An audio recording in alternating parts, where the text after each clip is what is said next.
Ama Mirna. Ayan. Si Ama Mirna po ay ating isinalin po.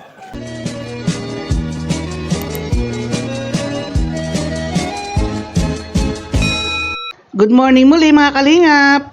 Magbibigay ako ng konting reaction muli dito sa aking napanood na video na viral po. Naging viral po ito dahil hindi po maiwasan na magkaroon ng reaksyon ang bawat isa.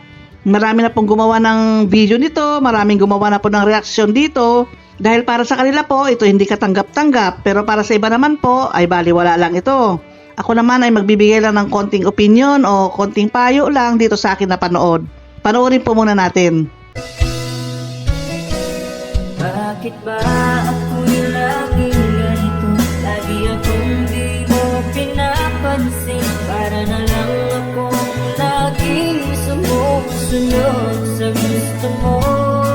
Lagi kitang inaalala kahit di mo ako pansin. Honey, my love, so sweet. Ayan, nakita naman po ninyo. Marami nga magre-react sa bagay na ito mga kalingap, di ba? Iba't ibang reaksyon ang mapapanood natin, iba't ibang opinion ang mapapanood natin. Pero para sa akin po, sa akin napanood na ito ay magbibigay lang ako ng payo. Payo kay Roel at payo rin kay Rachel. Di ba lagi po sinasabi ni Roel at ni Rachel na hindi pa sila officially na mag-on, ganon. Close lang talaga sila.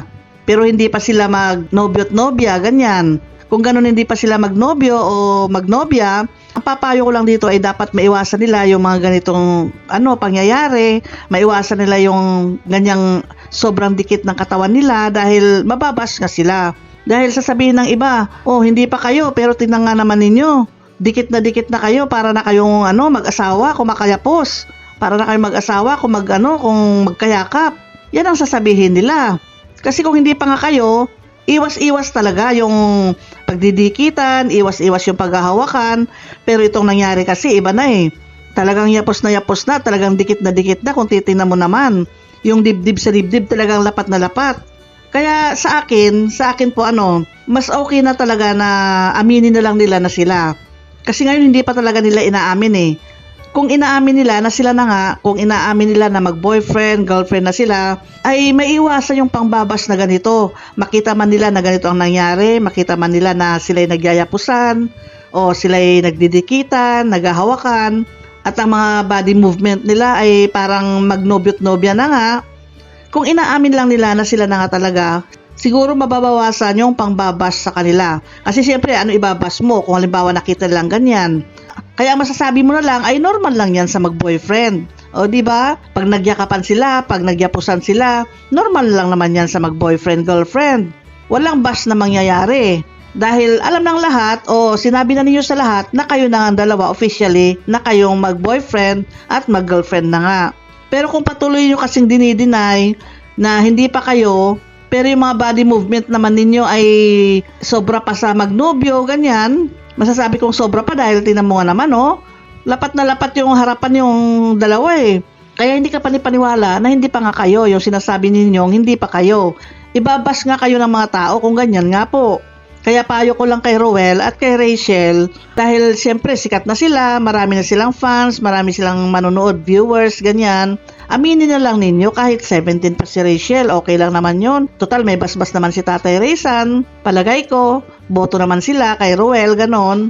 Aminin na lang ninyo na kayo na para kung ano man yung ginagawa ninyo sa harap ng kamera ay hindi kayo ibabas ng mga viewers, lalo na yung mga ayaw sa inyo. Siyempre, yung mga fans ninyo, yung mga nagsusupport sa inyo, okay lang yan sa kanila, hindi kayo ibabas kahit makita nilang nagyayapusan kayo dyan, dikit na, okay lang sa kanila. Pero yung iniwasan nga lang natin ay yung mga hindi nakakaintindi po para maiwasan na lang na may masabi sila sa inyo. Kasi ganyan na nga ang nangyayari sa inyo, yun lang. Inaantay lang ng mga viewers na aminin ninyo na kayo na.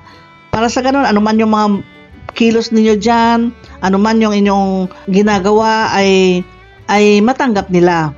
Payo lang ito, Rowella at saka Rachel, huwag ninyong mamasamain.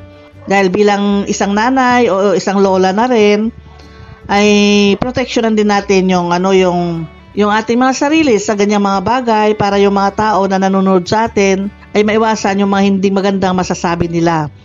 Kaya inuulit ko, opinion ko lang to ha. Payo ng isang nanay sa inyo at isa rin na sumusuporta sa inyo. Okay, hanggang dito lang ang aking masasabi. Salamat sa inyong panonood. Bye-bye!